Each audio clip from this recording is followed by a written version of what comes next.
Акчага кызыккан адам менен эч качан дос болбо. Наркы туура келип калса, сени сатат. Сага кошуп, сенин бизнесиңди сатат. Шериктеш болгон учурда бизнесте досуңдун көзүнө кара. Назар деген нерсе бар. Эркектин да бай болуш керек, акча табыш керек өзгө жараша. Бирок назар аштык кылбаш керек. Бул өтө эркекке ылдыйлыкты, пасттыкты, төмөндүктү алып келет. Билесизби, кээ эркектер бар, булар мага үй болсо, машина болсо болду дейт дагы, ошого жетет, Кудай Таала аны берет. Бергенден кийин дагы намкөрлүк кылып, шүгүрчүлүк жок, дагы баягы жабылган тешиктерди келип жыртамын, дагы көбүрөөк керек мага деп кайра намкөрлүк кылып талап кыла берет да. Шүгүрдү билбейт, жакшылыкты билбейт. Буларды назары ач деп коет да. Биз деп аткендиктен назары ач экен мунун, назары тойбойт мунун деп коебуз. Назар ачтык бул. Ошондуктан да назары ач менен дос болбогун. Назары ач сени басы туура келип калса, сени дагы сатат, аркаңдан бычак дагы урат да. Ошондой экен, назарыбызды ток кылайлы. Намкөр болбойлу, көзүбүз ачка калбасын.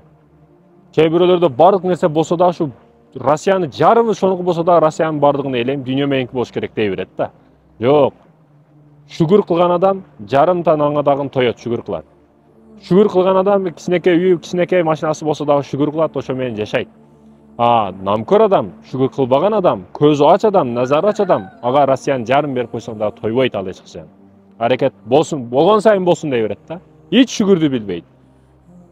Качан тоет ал топурак келген учурда. Пайгамбарыбыз айтат, бир адамга мындай тоодой, өрөндөй алтынды берсең, мына тоодой алтын элестетиң, мына тоо алтын болуп турат. Ушундай алтынды бердиң дейли, буну алды. Андан кийин мына экинчисин көрсөтсөң, мына экинчи тоо турат. Ушундай тоо алтынды каалап калат дейт пайгамбарыбыз. Бир чоң, үлкөн тоо, ошондой алтынды берсең да тойбостон экинчисин талап кылат адам дейт.